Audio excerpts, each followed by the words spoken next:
Hey everyone, you're about to hear our latest episode, but I want to remind you, after the end of the episode, keep listening because we have a really cool surprise. Enjoy the show.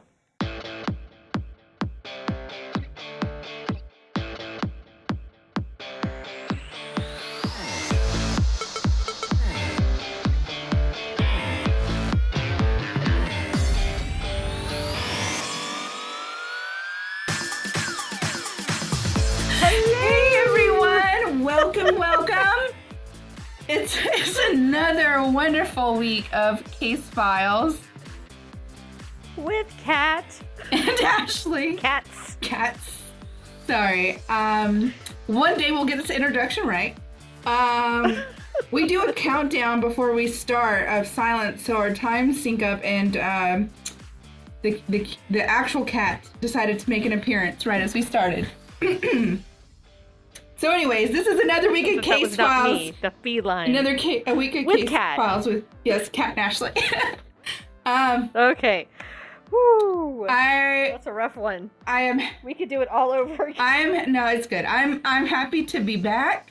We've been gone for a while between my laptop issues and then I had if you don't follow us on Facebook, first of all, shame on you. And secondly, I had a surgery where I had to have a cyst removed from my lip, and so that healing process kind of took a while. It's still actually healing, but I am much better, and we're here today with a story. Hallelujah. We have made it. Yay. We are glad to have you back. Yes. It was rough. People were missing If this laptop doesn't work, then this show's just cursed, because this is one of the best laptops I think I have ever... No, I definitely know this is one of the best laptops I have ever owned in my whole life. So, I'm very happy, very excited. So what's going on? What you got? Well, I personally am drinking a Dr. Pepper. It's a very fancy bottle. I have to limit my drinking because I'm on the antibiotics and stuff still until this weekend.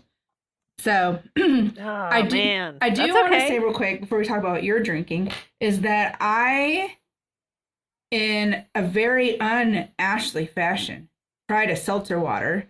The ones by Sonic are legit amazing. So if you're listening to the show and you're not Team Stout and you're not Team IPA and you like seltzer waters, the Sonic line is actually so good. It's the only seltzer water I have ever tried. Or hard seltzer, whatever the hell they're called, that I have ever liked. It is so good. Anyways, okay, what are you drinking? Speaking of, I'm drinking a hard seltzer, but I actually am trying to watch some of the calories, but I can't just drink vodka all the time. So I decided, I was like, oh, that looks good. So I'm drinking a White Claw. Womp womp. What's up, Sarah? if you guys are listening and you have like craft beer suggestions from other places outside of Texas, please let us know, because I tend to drink the ones from around here, so I repeat a lot. Like I go to Equal Parts a lot, and they're continuously putting out great beers, and Urban South and just some other places. So just if you have any other beer suggestions, please send us, like Glenn from across the way, across the pond, send us cider suggestions quite often. Anyways, yes. Did we get a voicemail? Are we supposed to have a voicemail? I was told there might be. Well, I will have to check on that. I will check on that. I did not get a notification. Dev, if there's not a voicemail, Dev, if you have not left a voicemail, do that now. Let me just say, I didn't get a notification, and if you don't know what she's talking about, we created a new website, I don't know, a couple of months ago, and lots of people. We have a couple of voicemails. I just didn't get the notifications for some reason. We actually... Well, we'll enter them in post. We'll enter them in post, and that way you'll get a chance to hear them. We had one from November 30th and one from December 6th. So, and then... I can't wait to listen. And, yeah. So, anyways, Awesome. We have a new website. The point is we have a new website that you can go to and you can leave us reviews and voice messages. That's where I was going with that. I got really distracted by the notifications that I was looking at. I was like, well, look at all these notifications. All right. You have a long Yes, we have gotten so far. Okay, so question of the week is a predictive text question. And the question, if you don't know what predictive text is, you just type in the words and then you push the middle button on your phone with suggested text. Not everyone knows. Not everyone knows. I've had people ask me. So write your own tombstone. Type in the comments, here lies your name, preferred pronoun, died from, and let your phone finish by hitting the middle button. Mine was, here lies Ashley. She died from a bar accident in the end. Seems accurate. That's accurate. This is mine, actually. Okay. Here lies Kat. She died. By my guess is we are going to have a good time. Nice. It should just say, here lies Kat. My guess is we are going to have a good time. Yeah. Party in the afterlife. What? Well, those wonderful answers, guys. I'm so sorry. I feel like this is my first show ever or something. I don't know what's going. It's what it feels like. I feel like you've just come out of some like crazy fog of sickness, which you have. So see, there you go. I don't know what's going on with me. Okay. Anyways, so I have some trivia that I'd like to read, and it's not a quiz or anything. It's just facts that I found interesting.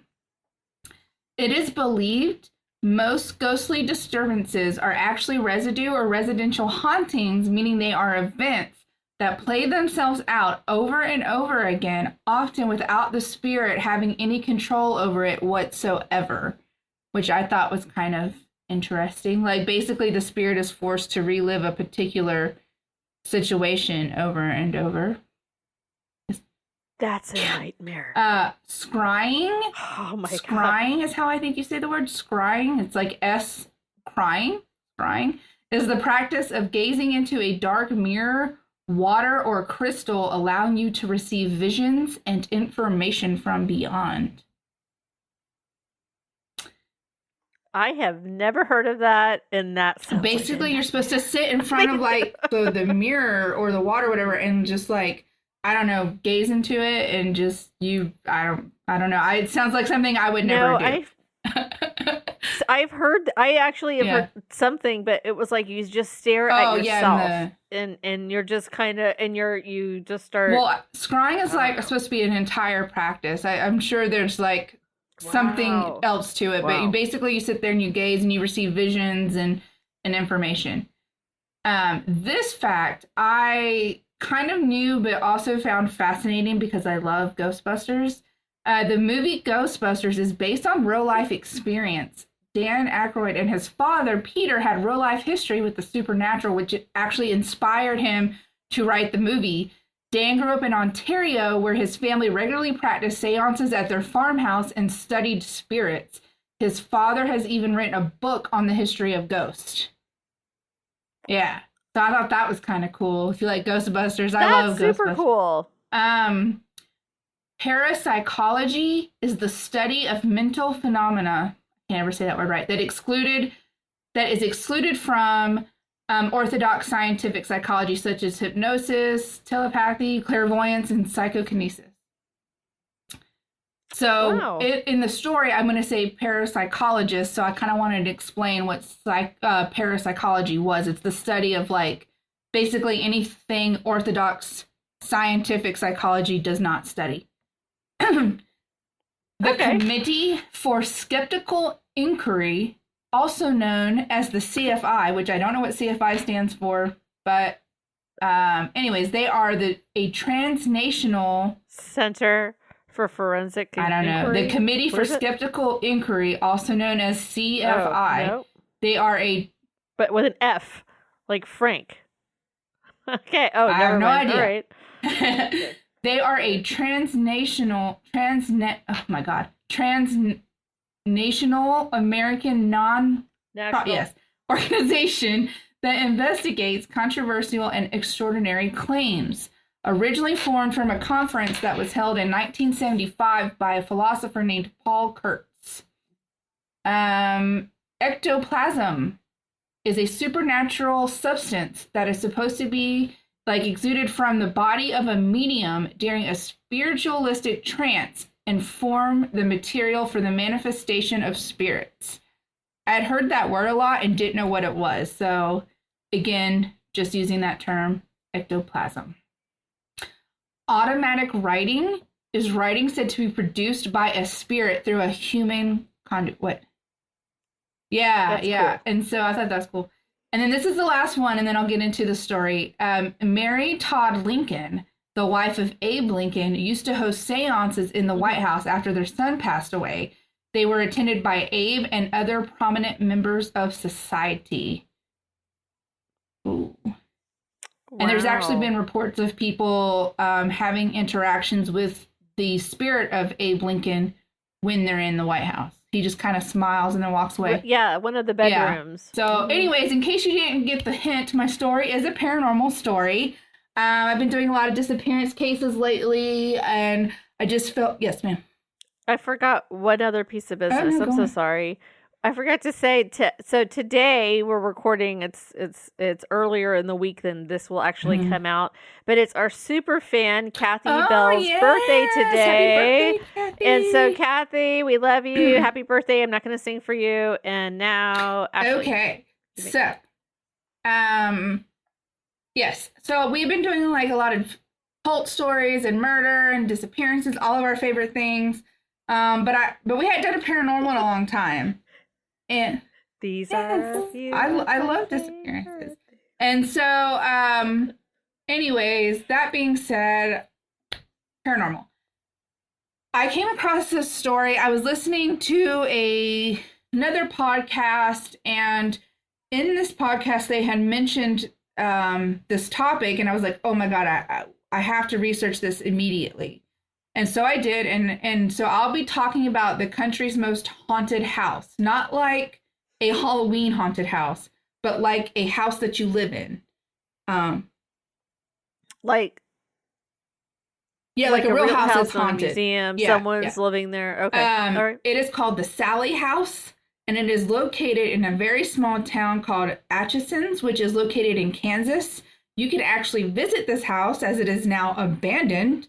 If you want to visit, it is 508 North 2nd Street, Atchison, Kansas. On my way. Cost you like $18 to get in or something.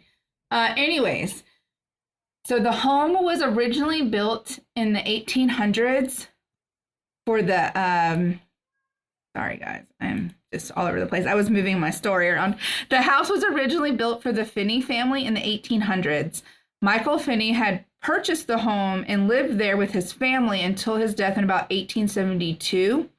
If you're looking at the house, like if you're standing outside of it, it just looks like your average house. It's like made of white brick. It's a 2-story home. It's got like a little front porch with chairs out of it. There's nothing special about it. There's nothing creepy about it. It's not like a house that's falling down in the middle of the woods or something, you know? It's just like your average home in actually a fairly nice residential area. So you said no one lives there now, but you have to pay to get in? Yes, and I'll talk about that later. Okay. So there have been many residents that have lived in this house. Several of them have died in the house. So some of the known deaths were Michael Finney, the one who bought the house. He died in 1872. Richard Finney, who died in 1874. A man named William True, who died in 1918. And Agnes True, who died in 1939. And possibly a child named Sally, hence the name Sallie House. The house got its name from a story in which a 6-year-old girl named Sally, who was suffering from pain, her mom took her. So back in the day, the man that owned the house was named Charles. He was a son of Michael. He was a doctor. His practice was on the 1st floor of the house. He lived on the 2nd floor of the house. So this mom shows up. She's knocking on the door. Her daughter's in a lot of pain, has to be seen right away. Turns out she has appendicitis. And so Charles basically was like, we have to operate right now. And he didn't have any nurses. He didn't have any staff. And so he tried to give her anesthesia, but it just didn't work. And she awoke during the surgery in terrible pain. She was horrified, and she kind of like went into shock. And so they think that she died from shock and blood loss. So it is widely believed that her spirit is trapped inside the house. Now, I'll talk a little bit more about this later, that there are some different variations of how Sallie died, but they all consist of her dying in the house by the hands of this doctor. Not intentional. Yeah, not intentionally, but that she did die in the house. So on New Year's Eve of 1992, renters Deborah and Tony Pickman moved into the home. Deborah was 29 and Tony was 27. They were newlyweds. They were expecting their first child. By all accounts, everything was great. In June of 1993, they had their son. They named him Taylor. Immediately after moving in, though, things just really started happening, like strange things. They had set up one of the rooms to be a nursery. And originally, the things that were happening, the Pickmans were just kind of like, oh, that's weird. But they didn't really think anything of it, like lights flickering. The oven timer would come on and go off by itself. The cordless phone would be dead and come back, which to me are not little things, right? Like, those would freak me out. But those are not, that they just assumed because it was an older house, maybe some of the wiring was bad, or yes. What year was this again? I'm so sorry. 1993. Well, when they moved in, Okay, so, but it was, okay. Yeah, so they moved in at the end of 1992. They had their son in 1993. The house was built in the 1800s, where the property was, So they wrote these things off because they just assumed maybe faulty wiring. Things needed to be repaired. It was a rent house. Absolutely. So these small things started to become more and more unexplainable. One day the family goes to Tony's house. They go to visit, Tony's family's house. And when they return that evening, when they go up to put Taylor down in his crib, they walk into the nursery to discover someone had moved all of his stuffed animals and put them in the floor in a circle with their hands touching. So initially, right? That's what I said. Burn it Initially, down. They thought it had been Tony's sister-in-law because she had gone by the house earlier that day to drop off a high chair while Tony and Deborah were at the family's house. So they call her to ask her about this, like, hey, did you do this? And she's like, first of all, she's like, that's weird. Why would I do that? And she's like, I did go up to the nursery. I just wanted to see how you guys had decorated it, but I didn't move anything around and nothing had been touched. Like, she basically was saying that when she was there, the animals or the stuffed animals were still in the crib and everything. She did then decide to mention that while she was there, she had a weird feeling. There was like a weird kind of draft as she was going up the stairs. And she said once she got to the nursery, she had already felt so uneasy that she left as fast as that she could. And she told them that she thought maybe they had a ghost. Of course, they kind of played that off like, haha, there's no ghosts. Like, stop being weird, And they thought that, they thought that she was probably just messing with them, right? And so where someone you do not joke. You do not joke. Like about I said, that. like where someone like myself would have left that house ASAP. Deborah burned could it Deborah down. sound any whiter? No offense, but could Deborah be any whiter? She had always wanted to have a ghost in her house. Deborah had wanted to have a ghost. So when she heard this news, she was excited. That's white. She was so excited. She like legit was not even scared. She thought this was super cool. Like, she will tell you that in interviews. She was still alive when anyways, she was excited. She wanted this ghost. She thought it was cool. But then after and then I'm not blaming her, whatever. To each their own. If you want a ghost, by all means, you have your ghost, but I don't want one. However, after thinking about it, she knew that logically this was not the case and that a real person had to have physically moved those stuffed animals. And again, they thought maybe the sister-in-law was just messing with them. So her and Tony, they go back up to the nursery. They put all the stuffed animals back where they were supposed to go. They turn off the lights and they go downstairs. When they get downstairs, they see the light in the nursery has been turned back on and one of the teddy bears has been moved back to the floor. At this point, they start to get scared, thinking, well, whoever did this is obviously still in the house. because they had literally just gone from the nursery downstairs and it was back on. So they search the whole house. They find no one. They put the bear back where it goes. They turn off the lights again and they go back downstairs. Half an hour later, Deborah goes back upstairs to use the bathroom. When she looks in the nursery, the teddy bear is in the middle of the floor again. Now her excitement about wanting a ghost has turned to terror. She was freaking out. She didn't understand what was happening. They didn't understand how it was happening because they searched the whole house, including the basement. First of all, never getting a house with a basement. If I could have a house with no attic and no basement, I would be set for life. Oh my gosh, no, I am in agreement, but I know I might one day. So I gotta. So they call Tony's brother Larry, and he's kind of like Jason, right? He's a skeptic. He's like, ghosts don't exist. These things you stop being crazy. Like, they call him because they thought for sure, being Larry, the skeptic, that he would have a very reasonable answer for what was happening. So they call Larry to come over. He gets there, and when Larry's there, nothing is really happening. So just as he's about to leave, they all stand up. Larry, Tony, and Deborah are upstairs. But when they come back downstairs, another teddy bear has been turned around and is facing the wall. This teddy bear had been downstairs and had been facing them when they went upstairs. Larry now tells them he's going to talk to his boss, who has a sister that is a psychic, and that hopefully she'll be able to give them some insight onto what's going on in their house. So after... How many teddy bears did these people have? And how do they know? I don't know that I would notice that. I think they had some upstairs for the baby, right? Like just a few. And then they had this particular one downstairs for him when he was downstairs. And so it was just sitting in the living room. I don't know how they knew, but whatever. Well, I think they probably... Right. Like, I don't know that I would They probably noticed it because, like, they had to bear, like... Maybe they put it there. I mean, it was turned all the way around facing the wall, So it was probably just very noticeable because it was the only one downstairs. All the rest were upstairs. Anyway, so Larry says, hey, I've got this boss. His sister's a psychic. I'm going to have him reach out to her. So after Larry leaves, Tony calls their mother and tells her what is going on. His mom realizes that she has a friend who has a daughter that actually lived in that house before Tony and Deborah moved in.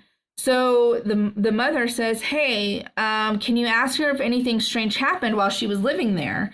And the daughter tells her mom that she noticed quite a few strange things. She said there was a strange smell, gross smells, toys being rearranged all the time.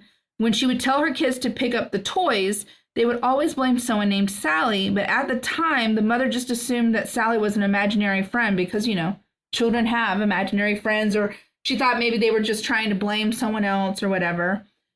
So originally, when they hear this story, they don't think anything of Sallie's comment, as again, it's common for children to have imaginary friends, until they hear back from the psychic that Larry had connected them with. Her name was Barbara, and she lived in California. She had never been to this house. Remember, this house is in Kansas. She lived across the country, and she knew nothing other than what Larry had told her about the teddy bears. So she says that she tells the Pickmans that she can feel an energy in their house. She tells the Pickmans that there's definitely a ghost, and it's a little girl between the ages of 5 and 13, and her name is Sallie. Yeah, I know, huge age range, but she says her name is Sallie.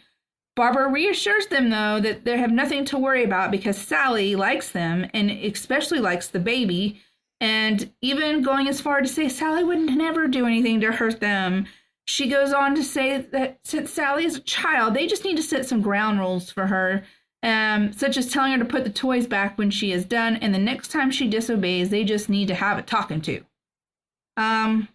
So basically, they're supposed to parent this ghost child.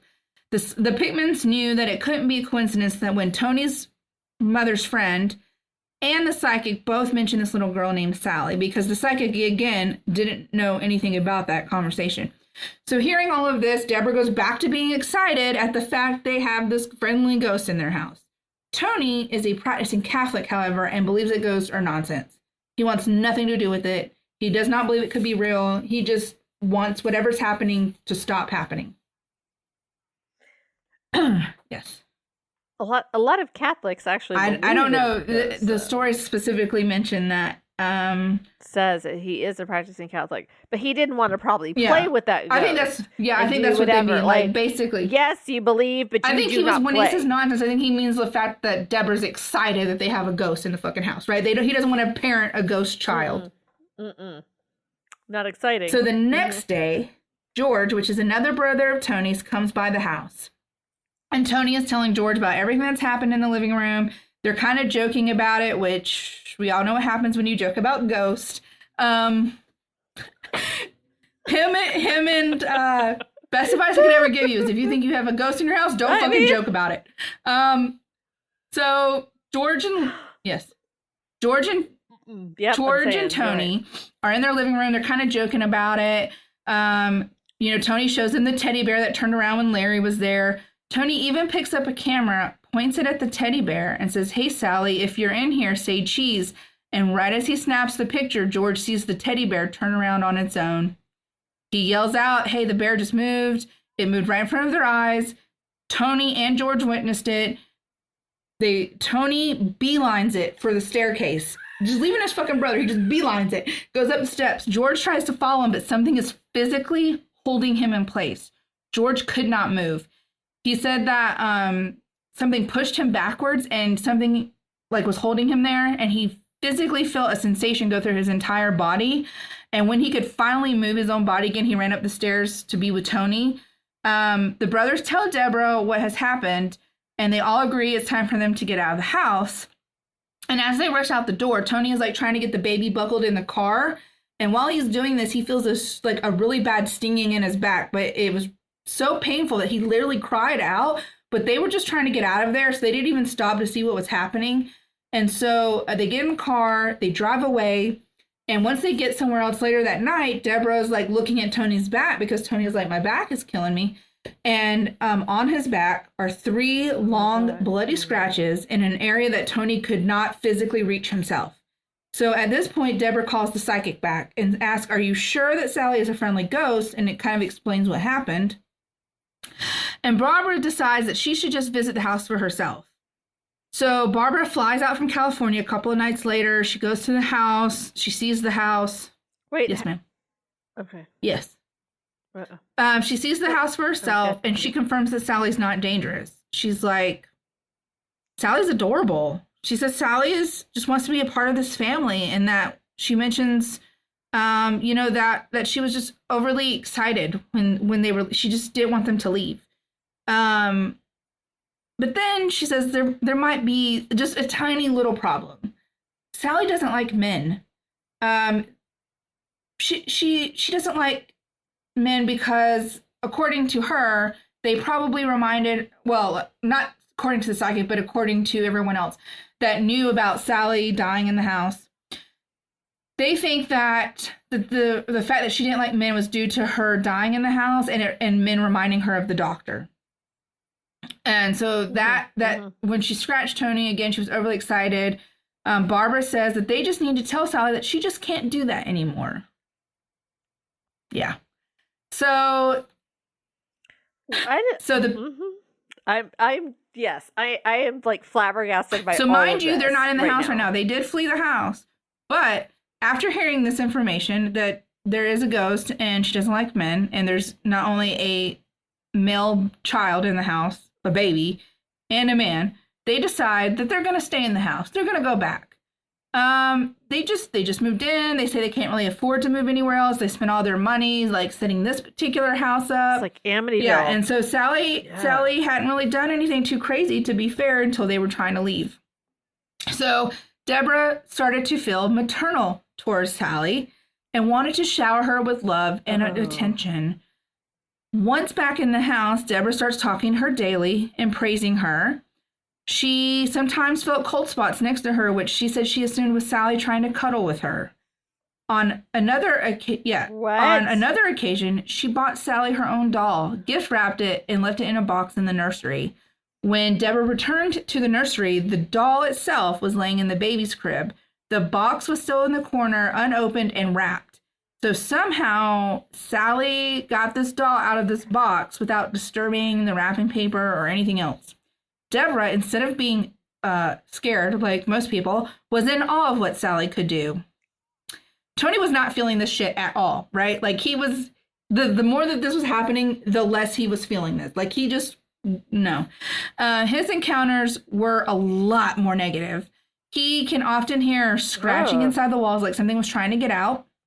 He started to hear like a lot of faint voices that as the months went on, they got louder. He could never understand what they were saying, but he could hear them. And it sounded like multiple voices talking over each other.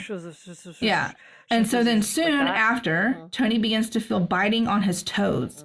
Not like a painful bite, but like nibbling. What? And Tony tells Deborah about this, right? Because that's his confidant, about his uneasiness. And she literally just brushes it off as Sallie is trying to get his attention. And so on Halloween, Tony comes home from work. Standing in the middle of the kitchen is who they presume is Sallie. When he first sees her, he thought some little girl had followed him into the house, but quickly realizes she's dressed in like clothing from a different time. And he is startled. He drops his glass where he stands, and then she disappears. So Tony, at this point, does not believe that Sallie is this harmless little ghost that Barbara is telling him and that Deborah is telling him. He believes that there's something much more sinister in the house. Like, he feels like it is much more sinister. Yeah. Like a proper Catholic. You don't mess around Deborah's with not this hearing stuff. it, right? She's like, oh, but Sallie is so adorable. She just needs love. And so one night when the Pickmans have guests over, something scratches Tony on the forehead so hard that it made him bleed. Everyone saw this happen.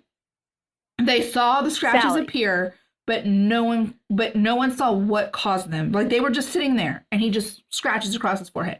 So while it started as this innocent thing of like toys being arranged, it's clearly escalating.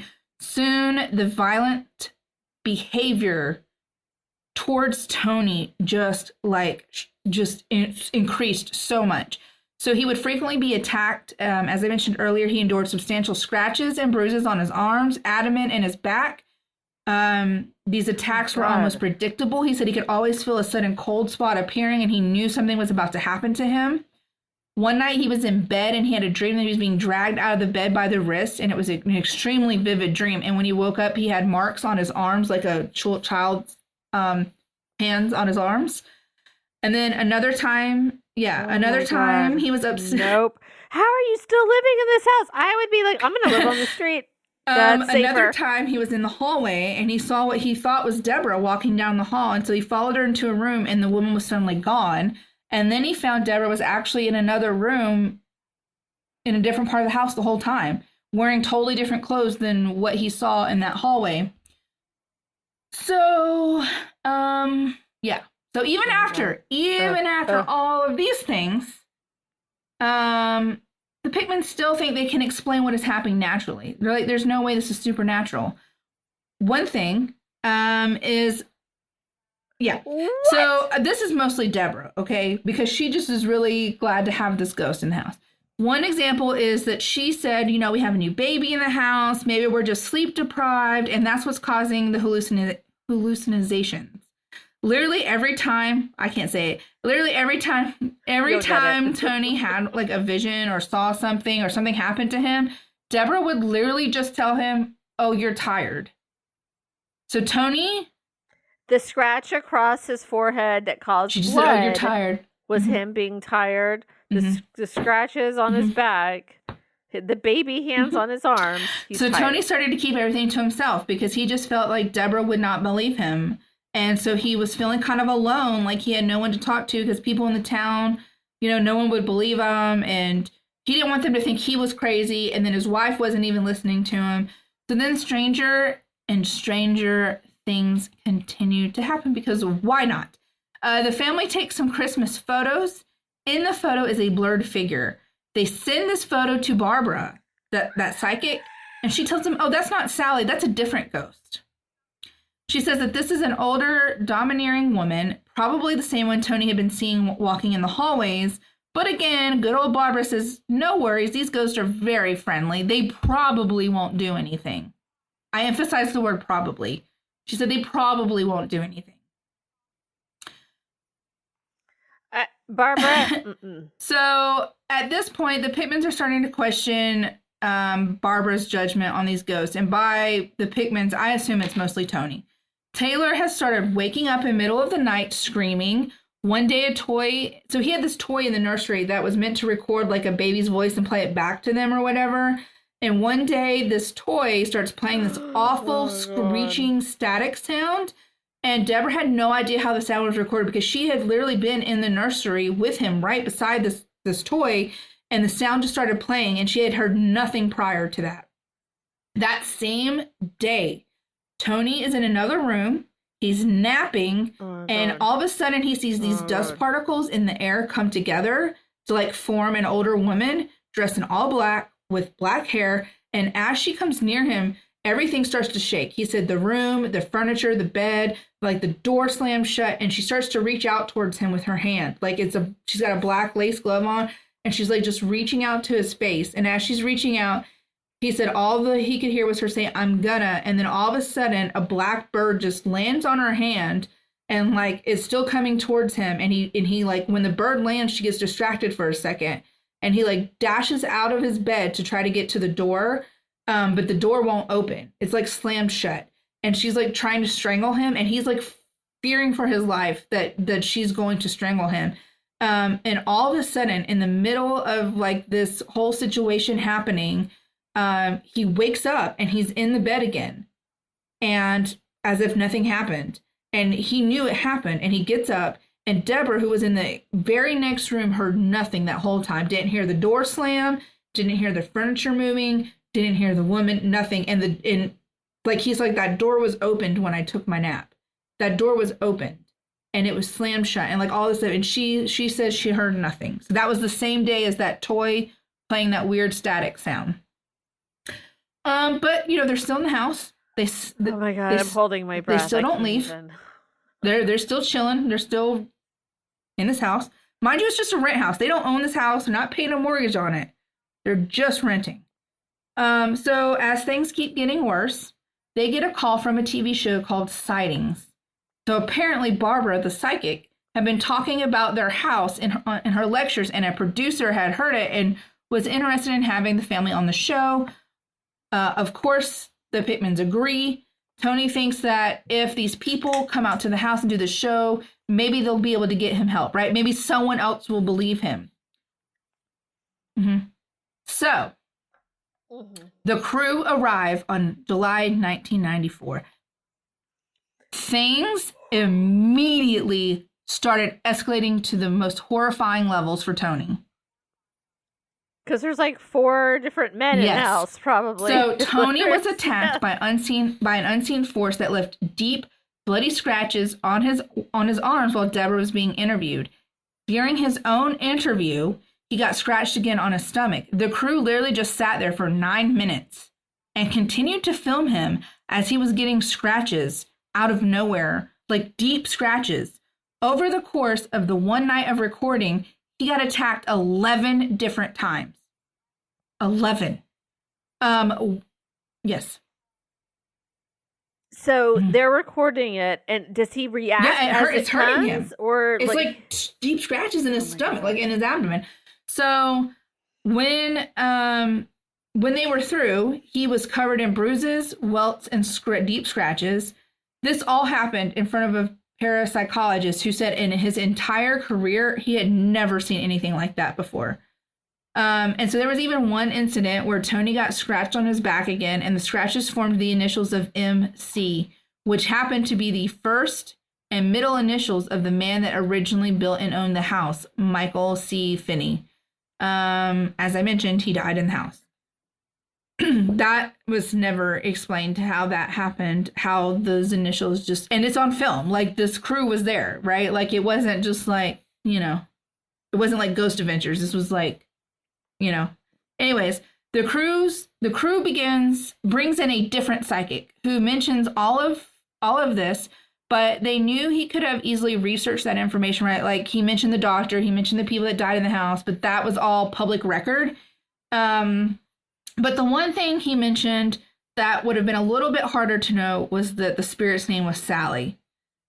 He mentions that there is a much darker presence, though, and after all of this, The crew could not find any logical explanation for the things happening in the house. The only thing that was determined is that they absolutely pissed these spirits off. Like, 1,000% pissed them off. So the Pickmans were then approached by a medium who said that she could cleanse the house. She claimed that there were 3 total spirits in the house: a little girl, a threatening old woman, and another spirit described as a perfect gentleman. Before the cleansing, the medium asked if they wanted to let any of the spirits stay. Now, personally, again, just my opinion, I'd be like, hell no. If I was going to pick one, it would be the perfect gentleman. No. But is that what Deborah picked? No, it's not. Deborah picked Sallie to stay. She wanted Sallie to stay. Oh. In the middle of the cleansing, God. Tony was attacked again. During the ceremony, he had 8 deep scratches on his back. The cleansing literally did nothing but make the spirits even more violent. Tony's mental state started to deteriorate so fast. Like, he felt angry, he was on edge all the time, he felt alone, but at the same time, he didn't want to leave the house. When he was interviewed later, he said it felt like the house had taken him over. Like, he just belonged to the house. Like, he did not want to leave it. And so, I told you before he had been hearing those voices and he couldn't really understand what they were saying, but now the voices were extremely clear and they were telling him to do very, very terrible things, very awful things, like kill his wife. I need to put a trigger warning here that I'm about to talk about something involving animals. So if you don't want to hear this part, you need to skip about a minute or 2 in, but it's really important to hear to understand what finally made the decision for them to leave the house. But I did want to put that warning in there in case you think that it might be too much for you. One morning when Tony was alone at the house, a cat had come into the kitchen and was drinking out of a milk bowl in the kitchen. And Tony went into the kitchen, and for whatever reason, the cat drinking out of this milk bowl infuriated him, like seeing red. He grabbed a butcher knife, he stabbed the cat, and he ended up killing it and leaving it on the kitchen floor. He then takes the milk bowl, he sits on the couch, wholly unaffected, and he said the only thought he had next was about how he was going to kill his wife. In a 2018 interview, he claimed that he did not remember killing that cat. That he said he blacked out when it happened, and that he had walked back into the kitchen and saw the cat laying there. And when he saw the cat laying there, he snapped back to reality and realized, like, holy shit, if I stay here, I'm gonna do something drastic. So he cleans up the kitchen, he gets rid of the cat, he doesn't want Deborah to see it, he doesn't want her to be upset. So he cleans up everything, doesn't tell her about the cat, but he realizes, like, if he doesn't get out of this house, he's going to either kill his baby or his wife or both. Like, he didn't know what was going to happen, but that incident was enough to push him to really put his foot down and be like, we're leaving. So he starts making these plans, and 2 days later, he's up in his room. Deborah's at work. He steps out, and something pushes him hard into the staircase, so hard that it breaks like 3 of the railings and almost sent him over the banister, which would have killed him. And so he calls Deborah and he tells her what happened and that they have to leave. And she finally, in this moment, agrees, yes, we need to get out. Wow. So they put this plan in motion. 2 weeks later, they leave the house for good. So today, the Pickmans live about a mile away, but they still experience paranormal activity. So Tony has said that he has woken up to find his clothes on fire. He has been butcher knives that fly through the air near his face. And he says he feels drawn to the house, like the house calls him. So like one night, he woke up in front of the Sallie House, just standing there. He said that it was the middle of the night. He had walked 10 blocks through snow and freezing temperatures and ended up in front of this house. Like the house was calling him to come back to it. Some visitors of the house, like that do the tours and stuff that I'm going to talk about, have claimed that something has followed them from the home and stayed with them for weeks and months after visiting, like something dark. Like it's a heavy feeling. They don't know what it is, but they know it only happens after they do the tour. So, like I said, yeah. Nope, don't do it. Don't do it. Don't tell us about it. I'm scared as hell Other right tenants now. have moved into the Sallie House but never stayed very long. The house has been abandoned since 2004 by the landlord and was given to the Chamber of Commerce. So now the city does tours of the house. Since the Pickmans moved out, the paranormal activity inside the house has died down, but not completely gone away. The house does maintain a high level of interest with the paranormal enthusiast and investigative community. Some will argue the activity has just taken a new strategy. People who visit the house now have reported lots of things, seeing apparitions, objects flying through the air, items moving on their own, objects disappearing and reappearing in different locations, furniture moving, sound of furniture being dragged, unexplained thumps, thuds, knocks, scratches, children's laughter.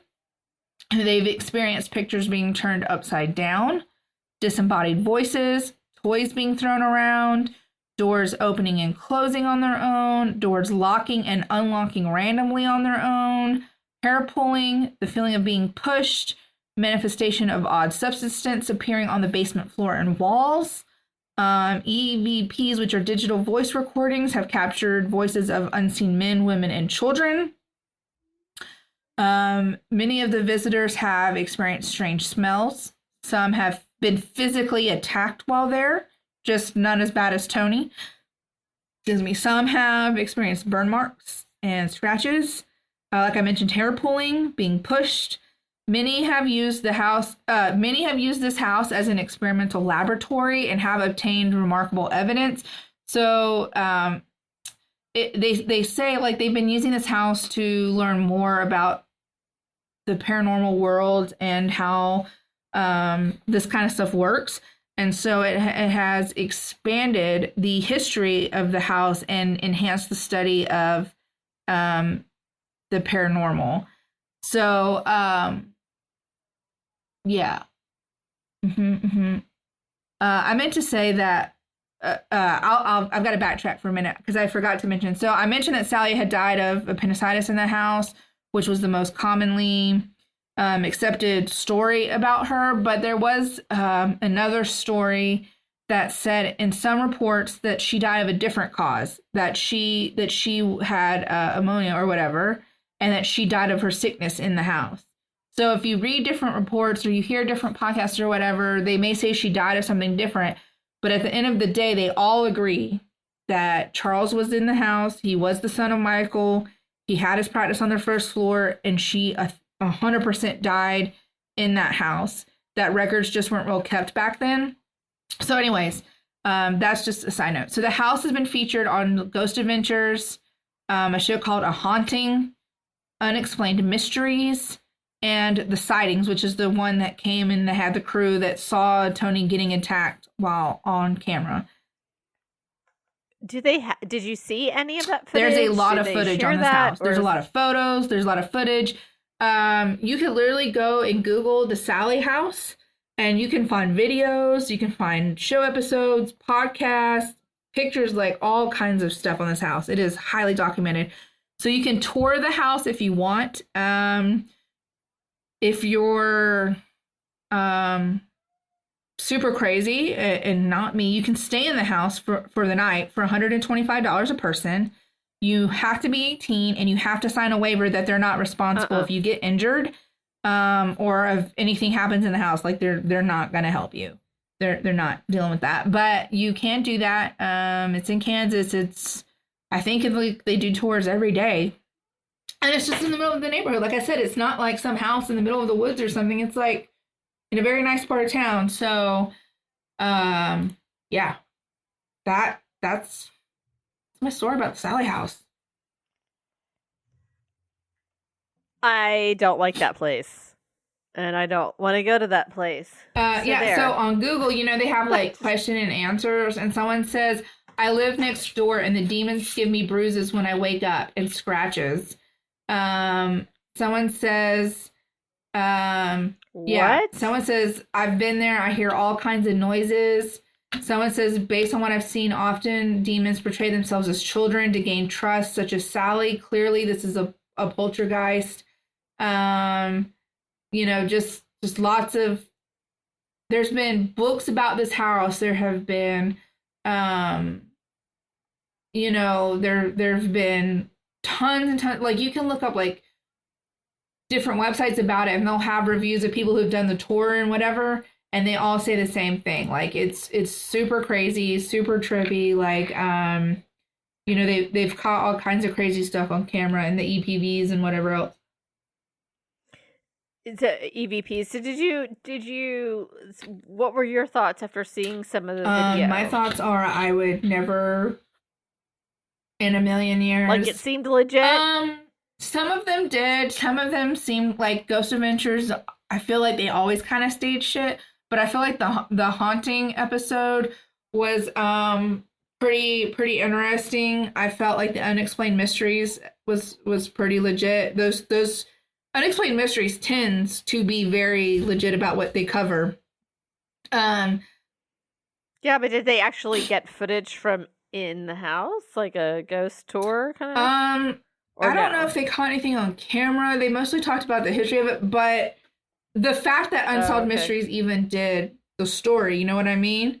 A thing, yeah, because sure. Again, they usually don't tend to do things that they think are just fake. Yeah. But you like literally there's tons of YouTube channel videos. And can you see the video that was that first crew came and took? Is that available? Is edited, but I think I'm sure if you're better at searching for things, like if you are hip and cool, you could probably find the original video. There is no shortage, guys. There is absolutely no shortage. All right, I would like to see that. Let's see. I'm sure it's out there. Yeah,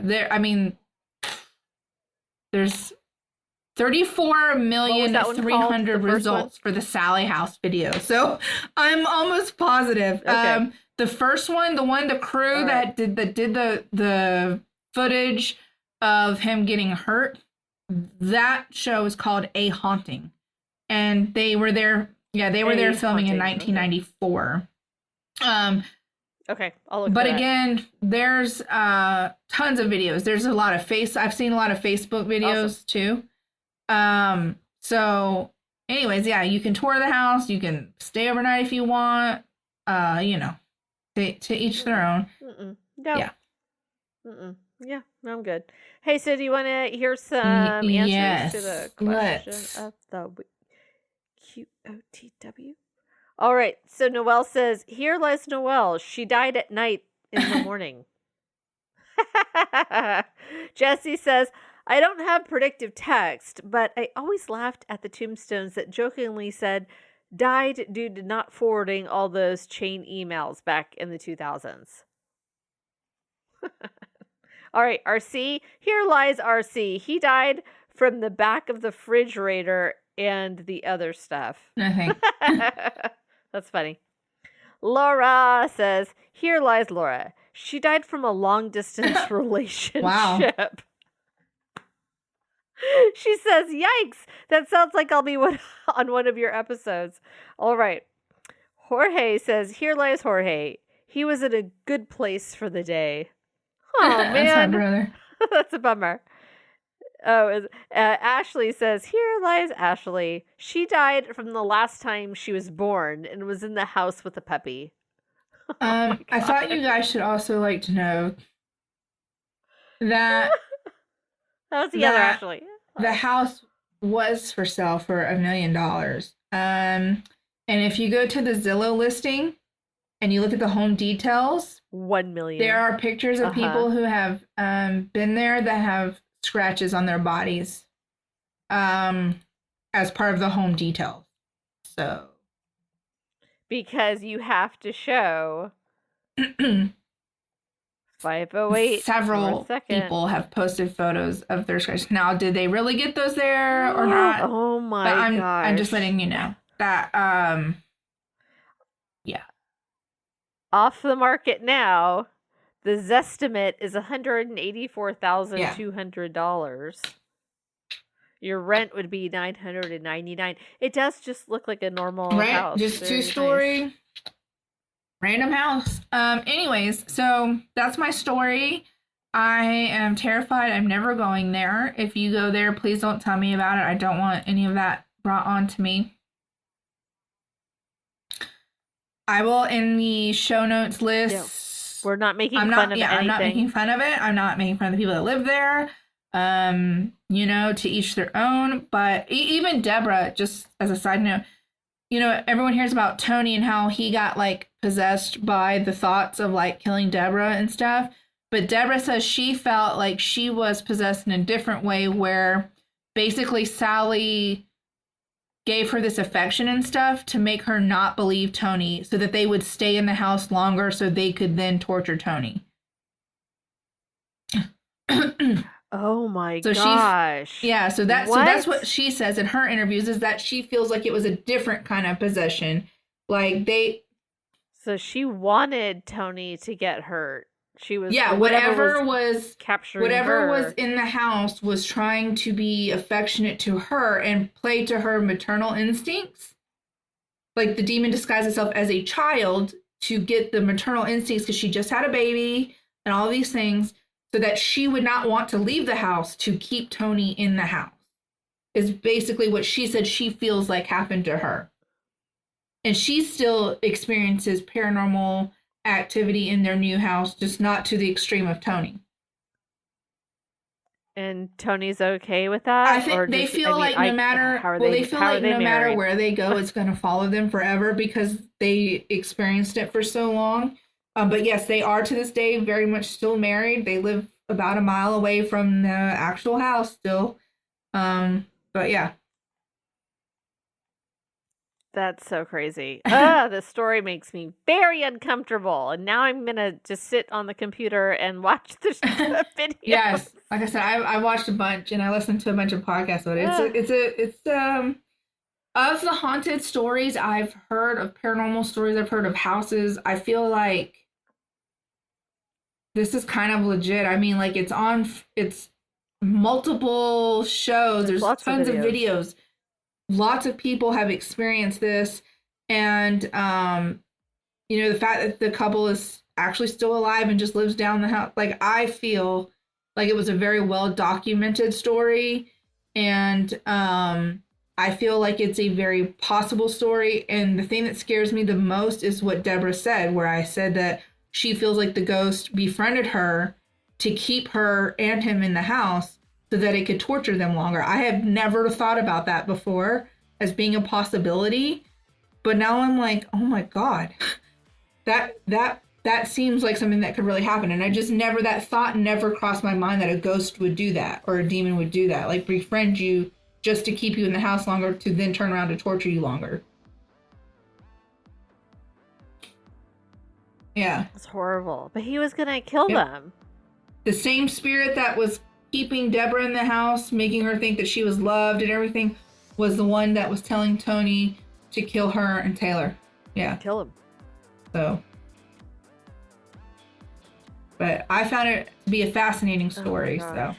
Anyways, so that's my story. If you guys have any other story suggestions, you can message us on our Facebook page. You can message us on our website. You can send us a carrier pigeon. Please leave a voicemail. Yes, now that I know we have them. Yes, you can leave us a voicemail on our website. You can tell us in person, send us messages. We love you. Leave us reviews. Thank you for still listening to us, even though we are totally unorganized and whatever, even though this is like our 3rd year doing this. We will maybe soon be recording again in person, so that's a plus. That's a big plus. I'm still doing tarot cards, So if you want that to happen, just message me. We're going to make it happen. All right, everybody, thanks so much for listening. We appreciate you. Yes. If you're still listening right now, we love you. Love you. But so much. Anyway, we will see you next week. Leave us a voicemail, and just, between now and then, just be cool, man. It's almost Christmas. Don't be nice in the store. Tell somebody they look pretty. You know, like, I like your hair. Your slacks are nice. Yes. Yeah, be nice. Let's be nice to people. It's a tough time for a lot of people, so just be nice. All right, everybody. We'll see you next week. Bye. Hey guys, we're going to add the 2 voicemails that we mentioned in the show earlier. We are so stoked to hear the one and only Glenn, our #1 fan from across the pond, and one of our first fans ever, our friend Janet. Thank you guys so much. We're so excited to hear both of your voices. We love you. If you want to leave us a voicemail, head over to our website. Thanks. Hi you two, hope you're both good. Glenn here. Now, I haven't been banned again, just broke my phone like an idiot, so you could get on the Facebook to answer your questions of the week. But still been listening to your show every week and loving it. Anyway, stay safe you two. Bye. Hi, it's Janet Cohn, and I have been listening to several of your podcasts here over the last couple of days. And I've heard the ask for a voicemail, and so I'm sending one now. I have to say that I love the abduction stories, and I do like Kat's cult stories. I love all of them. So keep going. I'm so proud of you girls for knowing you from the beginning, and have a wheat beer for me. All right. Love you guys. There you go.